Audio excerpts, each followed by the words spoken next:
কালের আবর্তে হারিয়ে যাওয়া এক গ্রাম ছিল। নাম তার আলোকপুর। একদিন এই গ্রামেই জন্ম নেয় এক আশ্চর্য কিশোরী, রাজকুমারী তিলোত্তমা, যার হৃদয় ছিল সত্য আর করুণার রাজত্ব। কিন্তু আলোপুর আজ অন্ধকারে নিমজ্জিত, কারণ এক অভিশাপ ঢেকে দিয়েছে গ্রাম জুড়ে। বাবা মারা যাওয়ার পর সব যেন থেমে গেছে। রাজ্য জুড়ে অদ্ভুত এক ঘোর। কোথা থেকে এলো এই অভিশাপ? আমি কি পারবো আমার আলোপুরকে রক্ষা করতে? এক রাতে তিলোত্তমা দেখতে পেল এক প্রাচীন জাদুকর বধিকে, যিনি বললেন, রাজকন্যা, অভিশাপ মোচন করতে হলে 3টি সত্য খুঁজে বের করতে হবে। লোভ, মিথ্যা ও নির্দয়তা, এই 3 দানবকে পরাজিত করো। কিন্তু সাবধান, সত্য চেনা সহজ নয়। তিলোত্তমা বেরিয়ে পড়ে একাকী। পথেই সে দেখা পায় এক অদ্ভুত বাঘের। আরে, একটা রাজকন্যা আর সে একা একা জঙ্গলে হাঁটছে। তুমি কি বোকা নাকি সাহসী?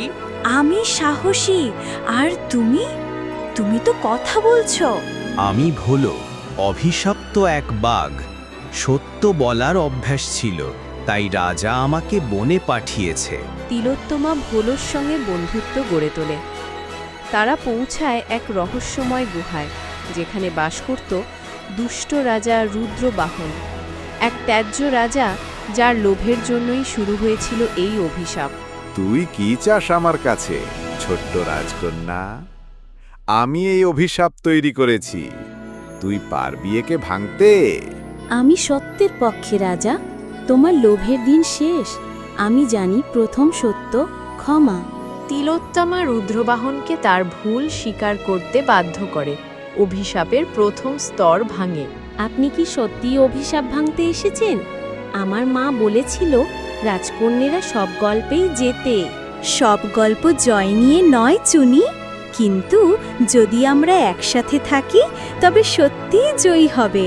তিলোত্তমা জানতে পারে যে গ্রামের মেয়েরা বছরের পর বছর ধরে দাসত্বে কাটাচ্ছে এক রাজ পরিবারের আদেশে। সে সেই মিথ্যার পর্দা ফাঁস করে, রক্ষী বাহিনীর মুখোশ খুলে দেয়। দ্বিতীয় সত্য, সাহস। তুমি দেখিয়ে দিলে কেমন করে সাহসিকতা দিয়ে সমাজ বদলানো যায়। এখন সময় শেষ সত্যে।